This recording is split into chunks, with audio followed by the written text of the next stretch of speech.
You've found AHO Radio, where authentic human outliers coming together to help heal the fear of being authentic, to bring back genuine human conversation. No hype, no sensationalism, just honest talk about the critical issues affecting society, affecting humankind. And now, here are the hosts of AHO Radio, John Krotec and Bill Protzmann. And a very good day to everyone listening and watching around the world. Bill Protzmann here with John Krotec. Hey, John, how's it going? It's going awesome, man. It couldn't be better. Just super stoked to be here today, and especially with this guest. You can see her behind me and there in her own little screen, but Erin Coupe, and this is going to be an awesome conversation. Hey, Erin, I got the pronunciation right. It's Erin Coupe. John, I got to bring you in. Well, you told me the other one. I know, I told you the other way, and then I messed it up on my own self, and and well, what can you do, right? It's all good. It's a neat name though. So, my name they've had fun with. I think that's a little bit of an easy one. It's a Krotec, Protzmann and Coupe. To your defense, John, that is how Siri pronounces it. Oh yeah. Okay. Well, I don't know if that's good company or not. Siri, by the way, Siri likes to take W's and turn them into German V's. Have you guys noticed that? Mm-hmm. It's always odd to me to hear. I have a friend named Diane Wagner, and it always comes up Wagner, and I'm thinking, oh my gosh, Siri's paying homage to one of my favorite composers. Well, so there's a detour for us. Hey, Erin, welcome aboard. Thank you. Happy so glad you're here. So glad you're in the business of authenticity. It is a business, right? Yeah, it is. It's a business. It's a very personal business, I would say. Truly. Definitely a lifestyle. Mm-hmm. Yeah, it is. You separate from the world when you step into your authenticity, and your story is one. So I want to start with that because I love what you call your awakening. Mm-hmm. And for listeners who haven't had a chance to engage with you on the website yet, can you give us how that awakening happened to sort of lead us into the conversation here? Yeah, sure. So the background is way deep, but I know we'll get into sort of what happened before the awakening, right? But yeah. The gist of the awakening is about 4 years ago. I had this moment where something spoke through me that wasn't from my logical mind. And it was the first time I really experienced a voice that was my voice, and yet it felt so foreign to me. And what that voice said, it looked at my husband on a Friday night. I had just poured a glass of wine. I have 2 toddlers I just put to bed. They were 1 and 2 at the time. And I just looked at my husband and I said, what is the point of all of this? Where's the meaning? Yeah. And he was kind of like, are you okay? And it was really this existential question of, what is the meaning of checking every box that I have checked, that I have, created this story in my life to do everything society expected of me and told me to do. And yet it's not that I was miserable in it, but I certainly was not fulfilled. And that was the beginning of the awakening. Was that, it was a shock, but leading up to that, how did you feel? Was everything cool? It was just going along and all of a sudden, bang, this happened? Yeah, it's so funny you say that because people ask me a lot of times, they're like, gosh, were you having suicidal thoughts? Were you just miserable? And I'm like, no, it wasn't that. Not that there's a problem with that, because there's a lot of things like that going on in people's lives, especially now more than ever. But what it was for me, I had lived years and years just doing for everyone else. I had lived years and years in the corporate world doing for my clients, doing for the company, everything I could to excel, to make more money, to earn a bigger title, all of the stuff that I was told to do, right? Meanwhile, I was a new mom, right? I had these toddlers, and ever since being pregnant from the get-go, a few years prior to that awakening, I had done everything in my power to just make sure that I'm doing everything right for those children, and everything that they need. Sure. Meanwhile, I was putting myself further and further on the back burner. I was not paying attention to myself outside of nutrition and exercise, which is all about the physical body, the physical well-being, right? Yeah. Even that in and of itself was just about what society was telling me to do, right? It was like, oh, make sure you look this way because then, then you're going to get ahead. I was disconnected from my soul. That's really what this comes down to. My human spirit is finally what spoke through in that awakening. But you were doing things that were really good. I mean, your background is one that's entirely different from where you are right now. And you'd made this amazing transformation in your life. I mean, even if other people were saying this is the right thing to do, Erin, so do this stuff, you still made this fundamental shift in who you wanted to be from where you started. So even that was like, that wasn't meaning enough, right? Mm-hmm. Yeah. What's funny is like that awakening is what set me on the journey of transformation.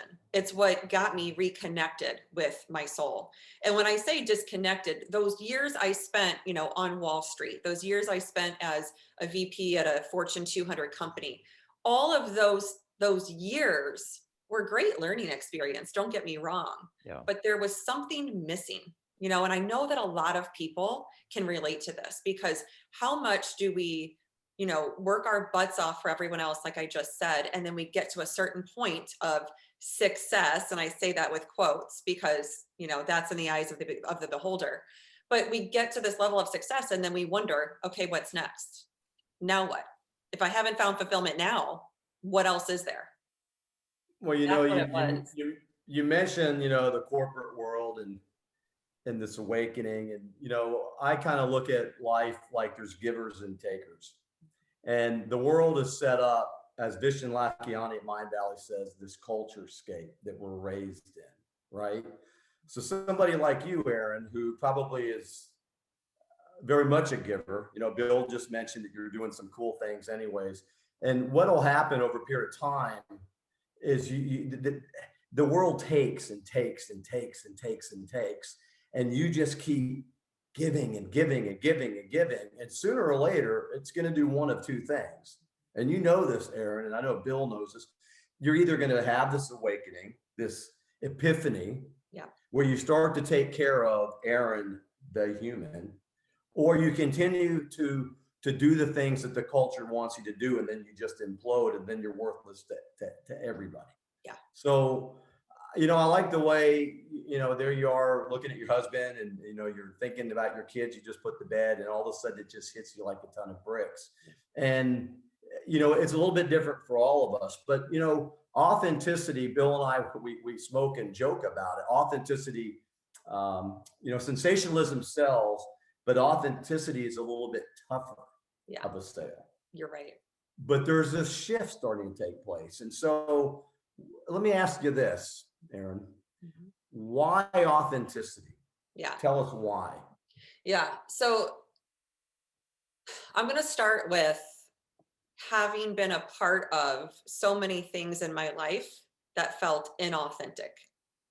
Having been a part of so many experiences where whether something was expected of me or I saw it done a certain way and I was sort of told to just go with the grain and do it the way it's always been done. Those moments where I felt something inside of me saying, no, Erin, this isn't it. No, that's not the way to do it. That's not only is it not original, it's not you, and like hearing that within myself and feeling like there's an intuition within me that's telling me something that I am basically, that whole time I was disconnected, like I just said, I was choosing to not listen to it. I was purposely ignoring it as what was happening. And I believe that the majority of human beings out there are doing the exact same thing.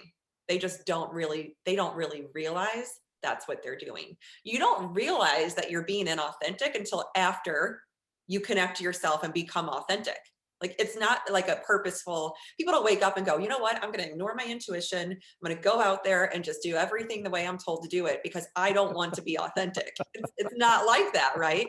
Yeah. And I will say, it's important for your listeners to realize, even when I thought I was being authentic, because I've always built relationships with people and given, like you said, I've always been like, how can I help?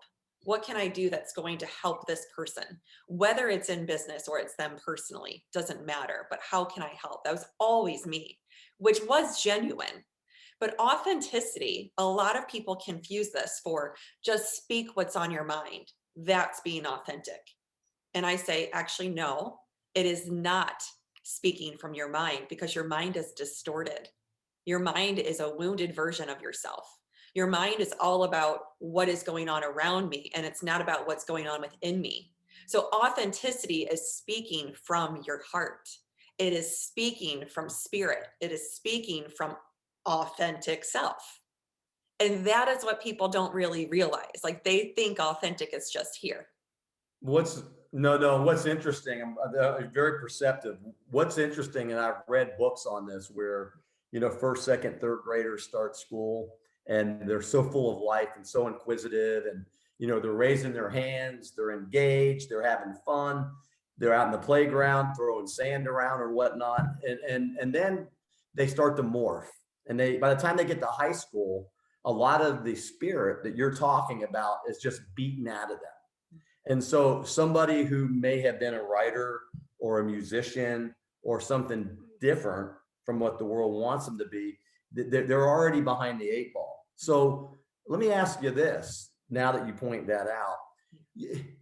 In today's digital world, where everything seems so transparent, right?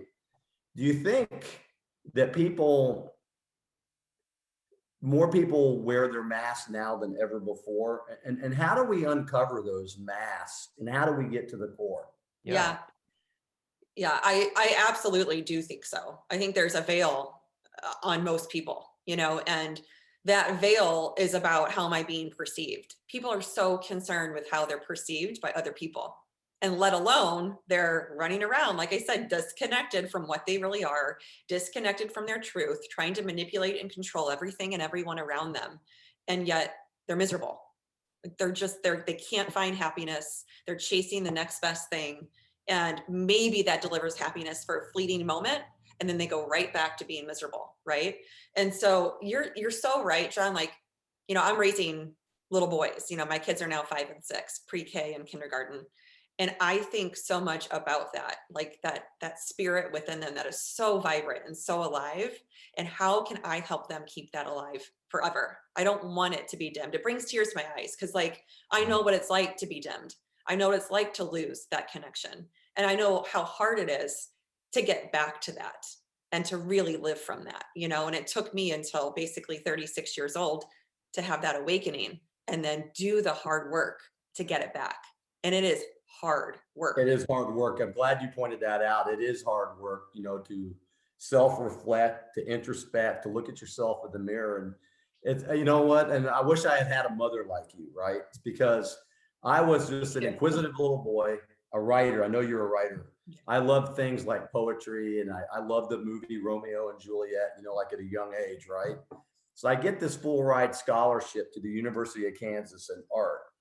And my dad goes, "What the heck are you going to do with art? You need to be in business," right? So at the time I was waiting on tables, okay? And I figured, well, the restaurant business is cool. So what did I do? I went into business, and I was in the restaurant business for several years, and it sucked. I made a lot of money, but I really wanted to write. So what you've said is so important, because if we can keep the youth of today engage with their spirit child or their spirit, parents like you and others that have similar beliefs, we can put some really killer little human beings into the world, and we can bring them along to be engaged. I don't know. I kind of get off the. No, I so agree with you, though, and mind you, I was not raised this way at all. I was raised in a very strict Catholic Irish family, and and the guilt and the shame that comes along with that is probably one of the main reasons I lost connection to my spirit. Yeah. But emotions were ghosted in the family that I was raised in. Yep. So with me having done this work on myself and finally learning to feel again, because that's really what it is. And by the way, we can talk about this, but a lot of what I do with the executives and leaders that are part of my teaching, my guidance, I teach them to feel. As simple as that sounds, it's really hard for adults to feel, like we go through our lives just projecting and numbing and squelching everything. and then thinking that we're showing up as our best self. And that's the furthest from the truth. But with my children, that is a big part of how I'm raising them. Consciously rearing children is about allowing them to be present with their emotions. When they freak out and they're angry about something, not yelling at them because they're angry, just saying, okay, I see that you're angry. Like, go ahead and feel that. And then let's talk about it. It's not easy. Trust me, I'm far from perfect. I make my mistakes. I have my moments of frustration. I still have my moments of, I freak out too. Like, I'm human. But the reality is I have the tools to get us all back on track. Right? And that's the key. Is there something you recognize when a client comes to you, a new client, let's say for the first time, that says, I don't know what's going on here. What do I need to do? And you say, well, you're going to have to get in touch with your feelings. Right? It sounds so cliche, but I know it's the answer to everything, to be able to get out of that messed up mind and into the heart. But how does that present? How does somebody who's in that place look when they show up? So it's really interesting you asked me, because in running this business so far, I don't focus on working one-to-one. So I work with very few people one-to-one, about 5 a year. And the reason I do that is because I'm pretty selective with the one-to-one work. I like to work with people who are already involved in some sort of introspection. They've done some work on themselves. They realize what this game is all about, and that it's really about connecting inward. And they just are looking to get to that next level. Like, that's the people that I choose to work with one-to-one, because starting at square one, not on a group level, is really just draining, right? And so I have to keep myself in mind, knowing that I'm connected to my spirit. I don't want to drain my spirit, right? So I just want to preface that, because I create programs. For example, I have a program called Authentically You, where executives and leaders join that program in a cohort. It's like 14 people twice a year. So I don't do this a lot, but it's a series. And so over time, those people that this resonates with, that signed up for it, they know what they're doing is stepping into a program that's going to lead them inward, that's going to teach them to feel again, and that's going to help them be their most authentic self in their friendships, in their families, and at work. So that's it. Like, they sign up for this not knowing much. I don't give an itinerary. I don't give an agenda. I don't say, here's what each week is going to entail. And I do that on purpose, Bill and John, because the important thing is, if I let their ego take over and start to try to control and study ahead and try to figure this whole thing out and make logical sense of it, they're not the right ones for this program. It's so refreshing to talk to you, because believe me, you know this. John, we've experienced this too. There aren't many people in the world who are talking at that level, let alone working there. And it's all strategic mind, it's all tactics and everything else. And people don't really, I don't think, maybe it's because we've given the invitation in a while.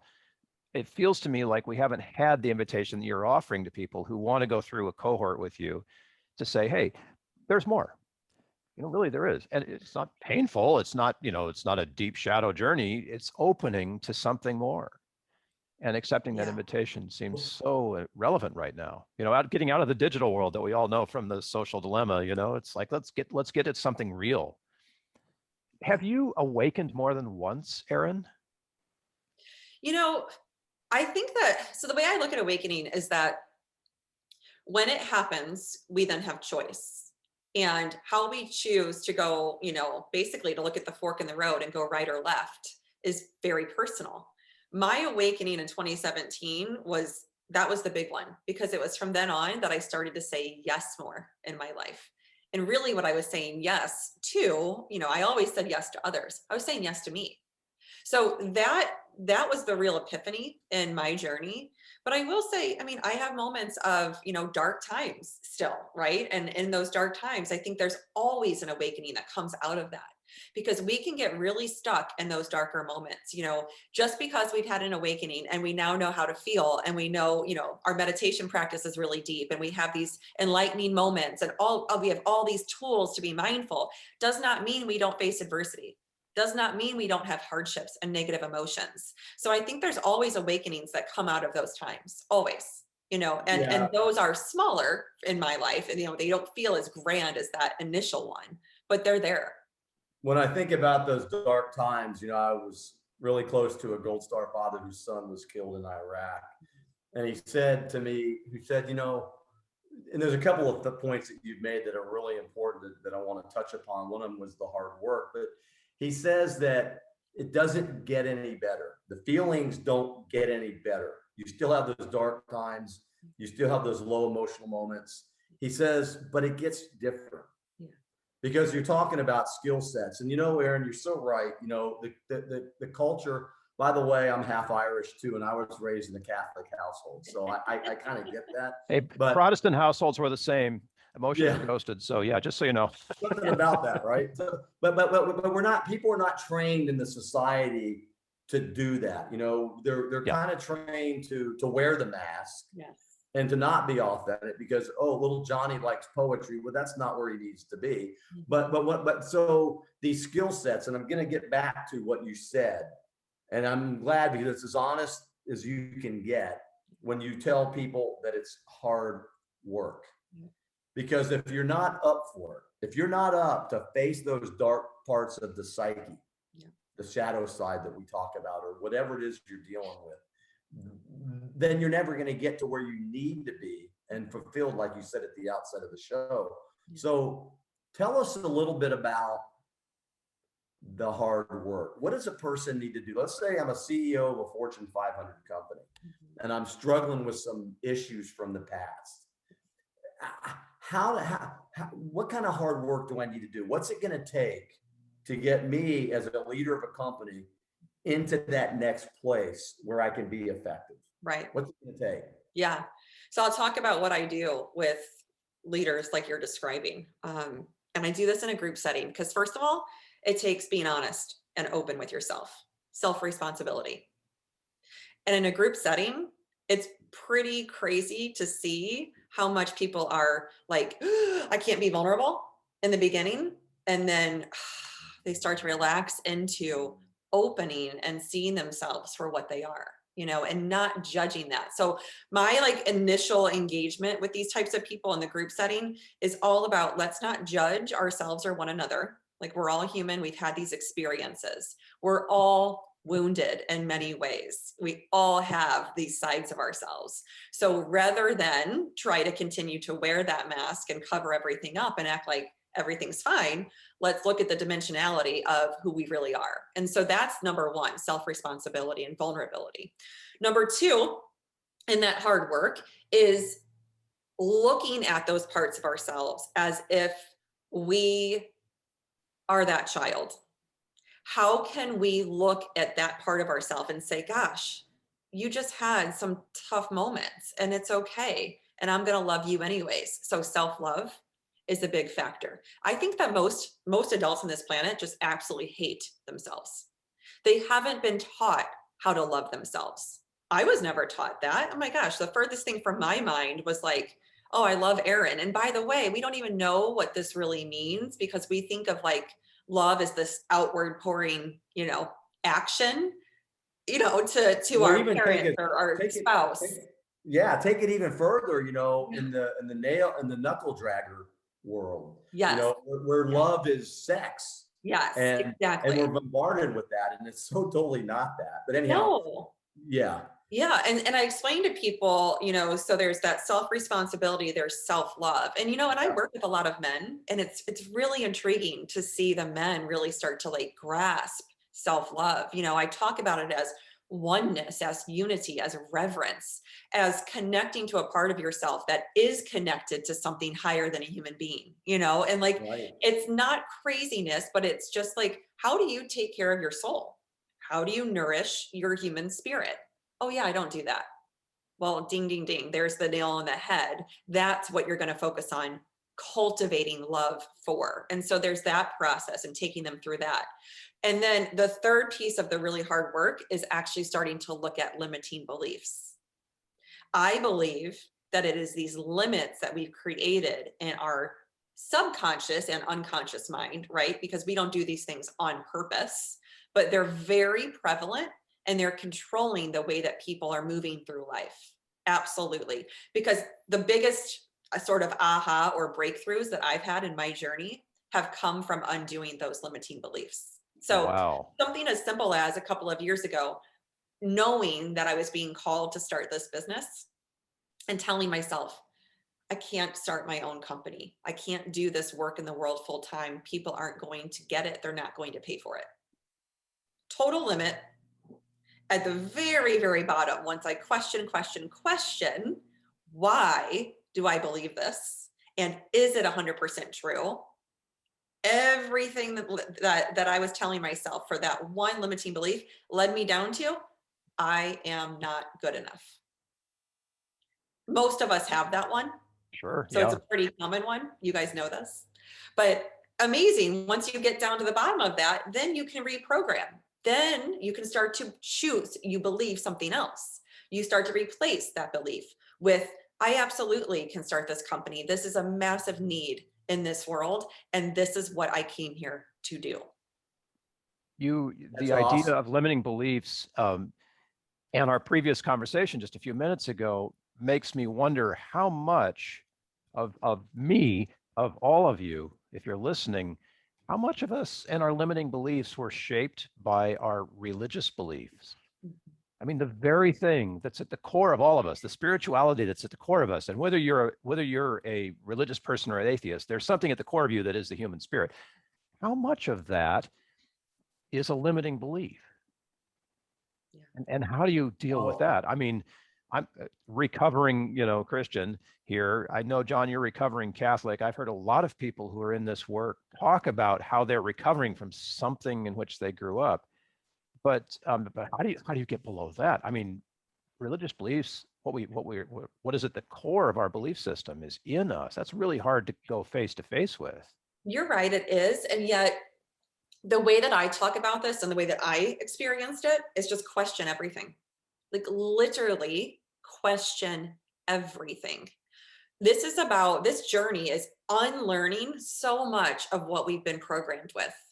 We have been conditioned since we were born.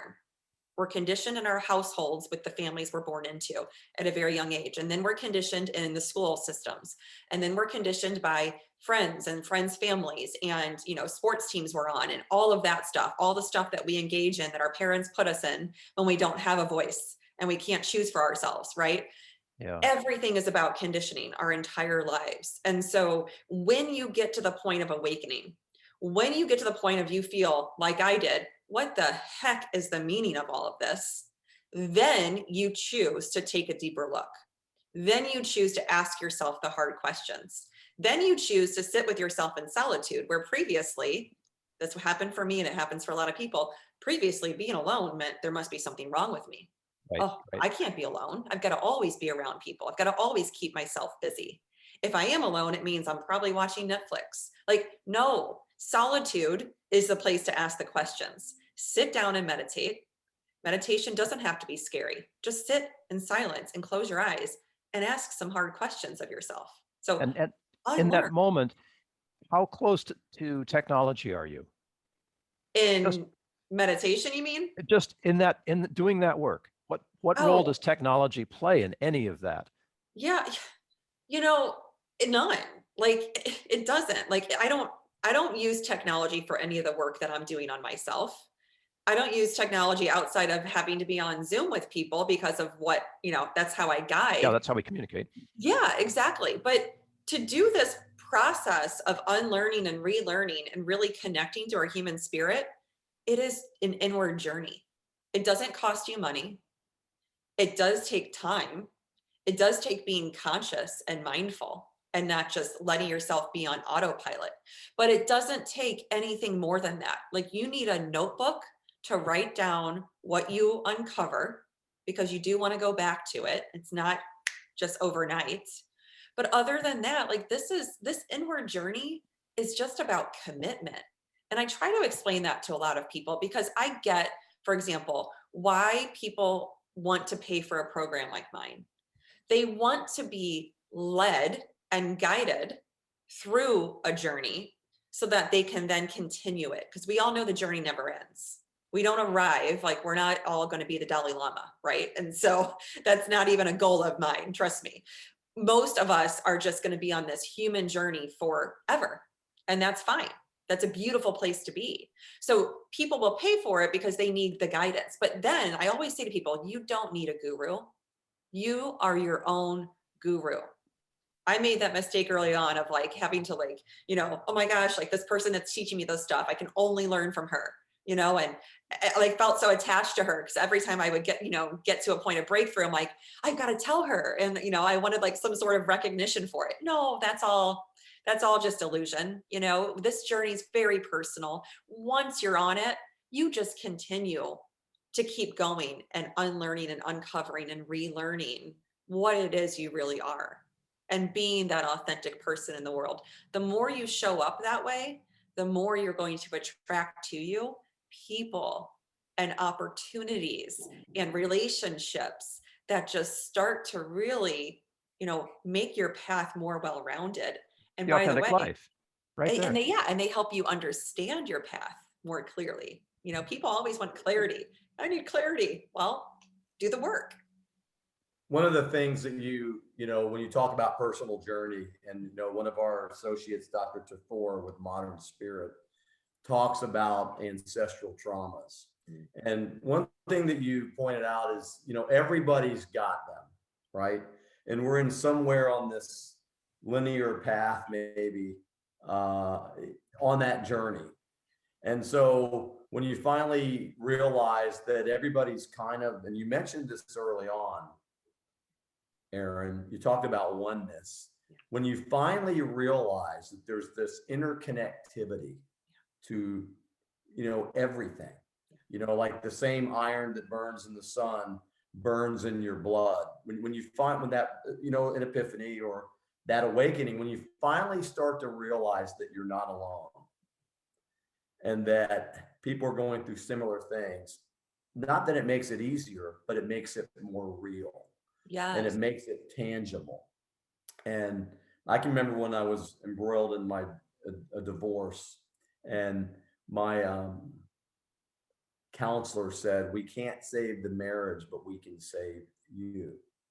And so I had to concentrate on myself, but I saved the marriage in the process because I was able to look at myself and make the changes that I needed to make the relationship better. So it's, anyhow, it's not about me. It's about the journey that you talk about. Yeah. And I think that's so very powerful. You know, I looked on your website, which is a killer website, and you have words like empowerment and words like mindfulness and words like authenticity.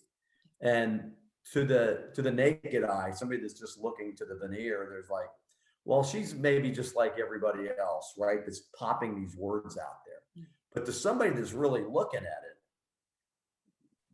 it, that's legitimacy that, you know, the way you approach it and the systems that you're using, the process is very much in tune to what people need. Yeah. And thank you for pointing that out. Thank you for doing what you do. So let me ask you this. I kind of ramble like that, probably drives Bill nuts. But what are 3 things that I would notice about my life if I took one of your programs to become more authentic? What are 3 immediate things that I'm going to see happen? Yeah.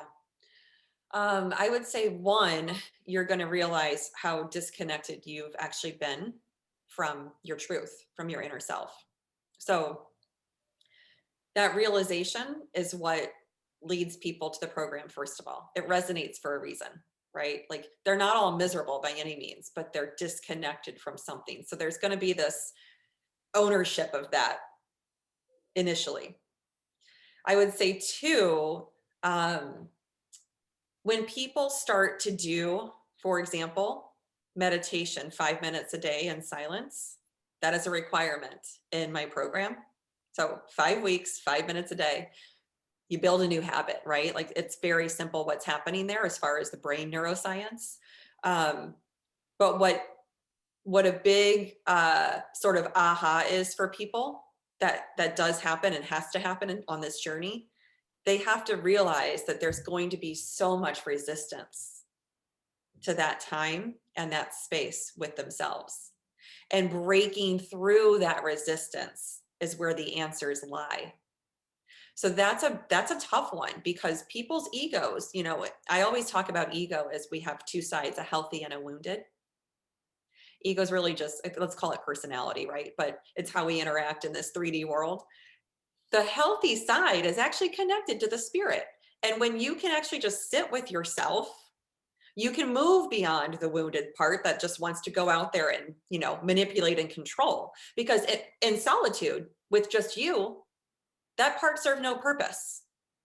So getting them to a place of moving past resistance when it comes to being with themselves, that's the number 2 thing that you're going to get, because you have to do that in order to start to ask the questions. You have to do that in order to start to embrace the shadow side. You have to do that in order to start uncovering the limiting beliefs in your subconscious mind, right?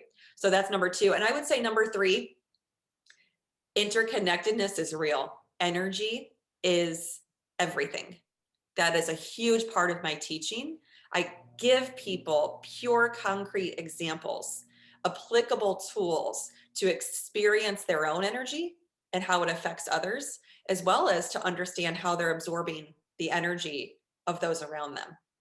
And that is that's like a huge tipping point for people to realize, ooh, yeah, okay, Yeah, I'm not alone. that There's got a my lot more going attention. on here. The interconnectedness is something that COVID has sort of highlighted for us. We're all in this together.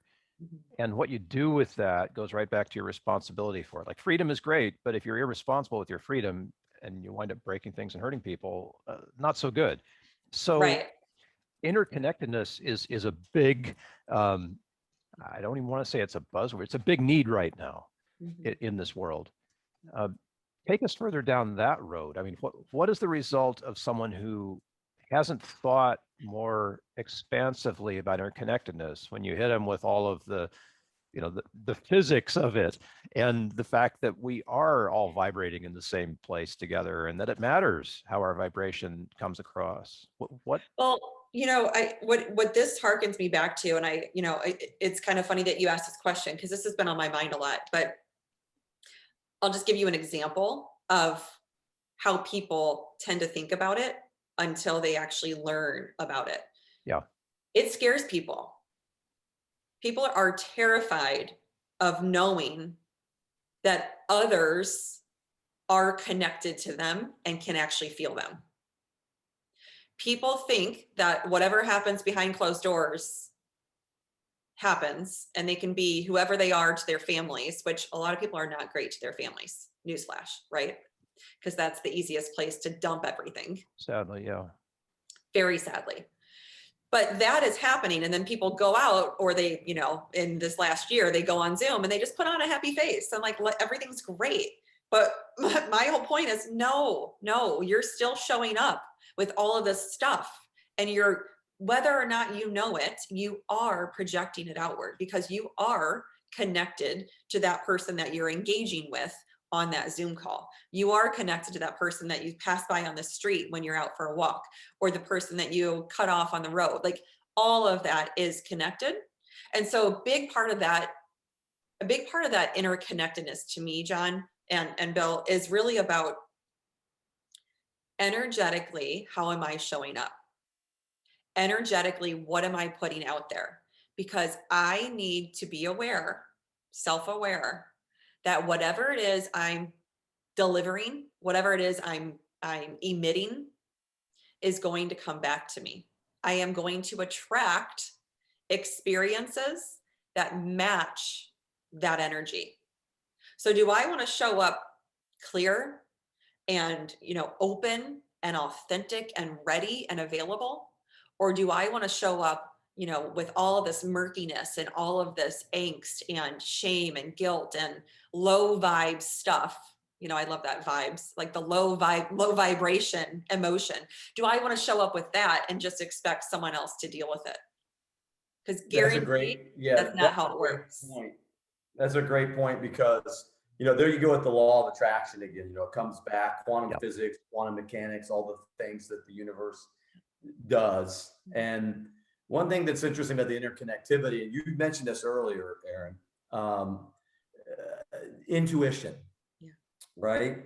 And which is our humanity. It's our humanness, and being scared of that because, but, and you know this, you know, you had the awakening. Bill knows this, you know, if you shut down the intuition long enough and over a period of time, you become a fake. Yeah. And you said this earlier, Erin, I'm coming back to you. Yeah. Your own mind knows it. Yeah. Your own heart center knows that you're not living this authentic life.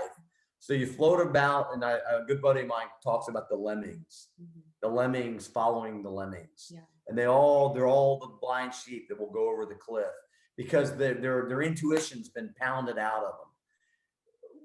You've enlightened us today about the fear of intuition and how it's okay.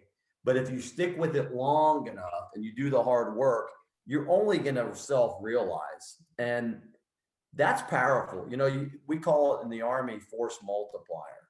You can take one Erin Coupe and have her work for a few years with people, and you just expand and multiply the universe into a better place. Right. So that's pretty cool. And the work you're doing is needed. And that's why you've been called to do it. Yeah. Oh, I totally agree with you. You know, it's not like I woke up one day and thought, wow, I'm going to go and be this, you know, this guide and this mindfulness expert, and I'm going to teach people these things. But in my journey and really starting to share authentically what was within me, it led to more and more and more. And it's not like it was, you know, I was being led to money. I was being led to opportunity, to relationships, to people that needed what it is I had to share, people that resonated with what it is I was sharing. Lo and behold, the energy surge that I got every time I talked about this stuff that I'm so passionate about, that was undeniable. That was something that really I had to realize and come to terms with and say, wow, okay, this is real. Erin, you're being called. You better step into this. And it took time. You know, again, nothing happens overnight, you know, and I had to work through a lot of fears around leaving a 17-year corporate career, fears around how am I going to earn income for my family? You know, I've got a mortgage, I've got 2 children, like I have real responsibility. So what is this going to look like? But all of that is not terrifying when you are doing everything from an authentic place. It doesn't have to be scary. It's just that we allow those around us that are still in that sort of, you know, closed realm, unconnected from the spirit, unconnected from intuition. We allow their judgments to make us fearful, you know? And so a big part is really people, I say this all the time, I get asked, do you teach people to leave corporate? That is the furthest thing from what I do. I teach people to find meaning in themselves. Meaning isn't out there. Not everyone's going to step into doing the work that I do, which is very meaningful, or they're not going to work for a nonprofit, which is very meaningful. You can still be in a corporation, or you can still be working for someone else's company, but be connected to yourself, be guided by your own spirit. Don't be led by everyone around you, but lead everyone around you. There's a big difference there. So is that your personal quote? I was going to ask you if you had a personal quote that you live by every day. Mine is well-being as a reflection of mindset, and it's all over my website, but that is my saying. And the reason I coined that and I believe that so much and I live by that is that the wellness of my physicality, the wellness of my emotional self, my mental self, and my spiritual self is only as good as how I'm perceiving the world. How am I perceiving everything and everyone around me, and how am I perceiving me? Because if this part is under control and I am aware of my thoughts, I'm aware of the energetic motion, that emotion that's coming in, and I synthesize that and I can be with that, be mindful of it, then my well-being can be healthy. I can make choices for any part of my well-being that better me, or that improve, or that allow me to be more of me. So in some ways, what you're advocating here and teaching people to do is to use this to make good choices about everything else, rather than using this to like determine that the map goes from here to there and that's the only road we're going to take. Yeah, that's very true, Bill. I mean, I teach them to connect to the heart, because the heart is intelligent and it has its own level of intelligence, but it's connected to the right brain. Yep. I mean, again, there's another newsflash for people, right? And that's a fact. Right? But it's the heart intelligence, and I call it the higher intelligence. The right brain is the higher intelligence. That is the one that's connected to the intuition. That is the one that's connected to what I call the cosmos. You could call it the universe, whatever you want to call it. But it has its own level of intelligence that we don't tap into.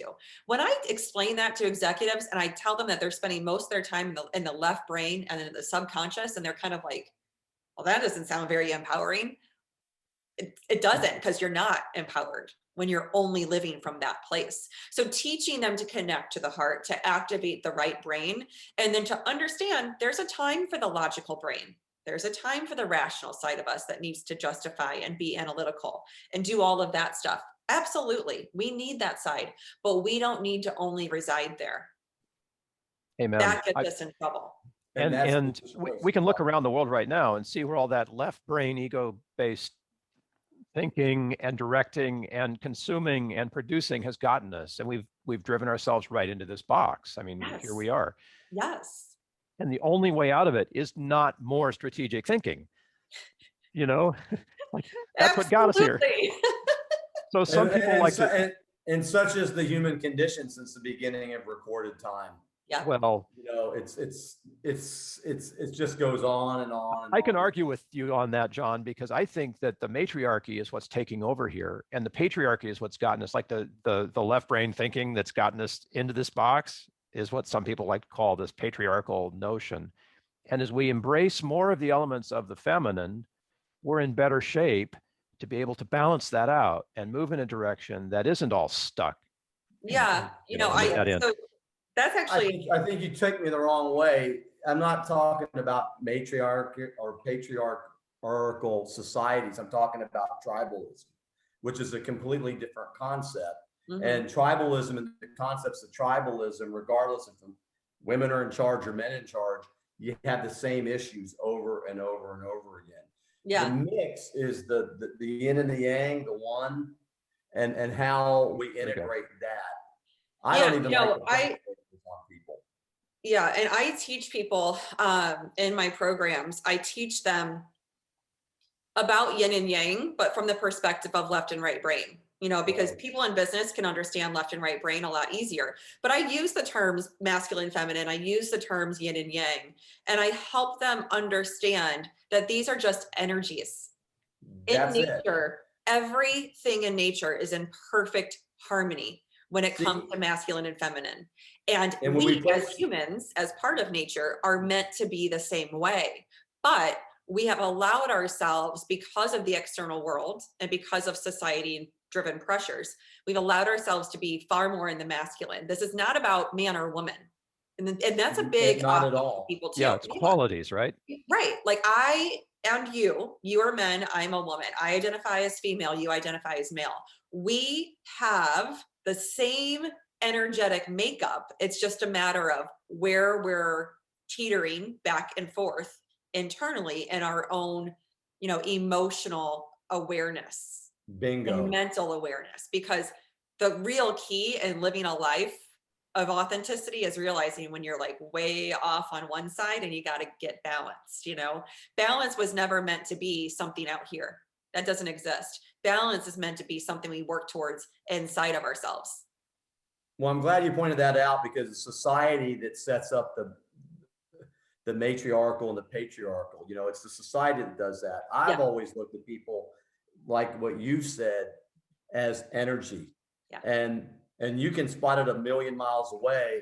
Interestingly enough, because of the way societies have been run, I'd rather work with women than with men. That's me just personally, because that energy is more in tune and less evasive, I guess, or maskless almost. Women have an amazing propensity to take off the mask more so than the men do. Yeah. And it's amazing what we can get done when those masks come off. You're very right there. But I also see, like with my programs, for example, I run them with men and women separately because there is a comfort level to that vulnerability initially. After they complete the program, then they're part of a community where they have group calls, co-ed. But I initially thought in running the men's one, I'm married to a wonderful man, and I have not been a part of this whole, I'm not a feminist, put it that way. I really believe humans are humans, and I respect every human, no matter background or gender, ethnicity, you name it. But in wanting to do this with men, it's because there is so much that's not available to them that I believe a lot of men are ready for. They just don't have, the availability. There's just nothing that's coming at them as an offering. So in creating this for men, I see that they are really stepping into that feminine side. They really want to feel, they really want to allow this emotion to be a part of themselves, and not to try to get rid of it. And that is the beautiful thing. Some of the women actually have a harder time because they've been so in the masculine to get ahead in life. Right. And they have a hard time unraveling that. So we have to go there because, well, first of all, we've got a few more minutes, but how does your work fit with a gender non-binary person? Yeah. So, I'll be honest, there hasn't been someone that identifies in that way as a part of my offering yet. Now, I will say my executive program I've created has been so successful that companies are now bringing me in to run it with their leaders. And that's a beautiful thing, because I didn't know that that's where I wanted to lead this, but that's where it's gone. And it's so rewarding, right? Like being able to have the impact with people that affects not only who they are at work, but who they are in the world is really phenomenal. And that is my reward. Now, whether or not someone identifies as male, female, both does not matter. They're a human being. This is a human right to be connected to their spirit. It doesn't matter gender-wise how they identify. They are still just as deserving as anyone else in connecting with that part of themselves. They still have a human spirit, whether or not they are male, female, or both. That energy inside is still meant to be in harmony. Yes. Yeah, that's awesome. And, one thing that we talked about, what we did with our Task Force N project is healing without labels. The minute you start labeling people, you basically reduce your own credibility. And I've always believed that. What's really cool, what you pointed out today, Erin, that we haven't heard too much on this show, but you pointed out the right to have your own energy level, or your own energy source, or your own being, your own consciousness. That's freaking powerful. Yeah. And that is what puts you in a different sphere, if you will. Mm-hmm. It's not like this pedestal thing, but this awareness thing that you have going on is pretty cool. Yeah. I mean, and that's great for your client base. Thank you. And it's funny because I do hear from people at times like, oh, well, I'm not as far in my journey as so-and-so. And I'm like, it is not about where you are in the journey. We're all on a continuous journey. It just is about committing to yourself. Like, that's it. Because no matter where you are, you're exactly where you're meant to be. That's like one of the most powerful things I've heard in years. Bill, there you go. There's the title of this show. Yep. The right to your own consciousness. Right out of the words, right out of the mouth of Erin Coupe herself, you have a right to your own vibrational state. And don't let anybody else tell you otherwise. No, it's a human right. Powerful. That's well, and power has been so misconstrued for so long. Power has been all about what do you have? What have you attained? Whether it's a title or it's money or it's things. And I mean, all of that stuff is left behind when you pass on, right? So no, it's not actually about that. It is how much were you in tune with what you really are while you were living. Yeah, that's called that with you. The epitome of intuition is what you just said, and the right to your own consciousness. And everyone has that right. Without the labels, without the culture scape. And wow, that's like the best thing I've heard in a long time. I love it because these conversations always get to the real gold is right at the end. As Don Henley would say, the heart of the matter, right? The heart of the matter. So Erin, we'll have all of your contact information in the show notes. People can find you there. But in case anyone who is listening to this still doesn't know why this is so important, why this work is crucial, give us one last sort of hook. That's someone who's saying, well, I really, why, that would get us over the edge to pick up the phone or write an email and connect with you and start to do this work. Yeah. What would that be? To be self-empowered, to be your best. I don't think there's a lot of people out there that can say that they're showing up as their best consistently. And if you really want to show up as that person and be that light for other people, you've got to do the hard work on you.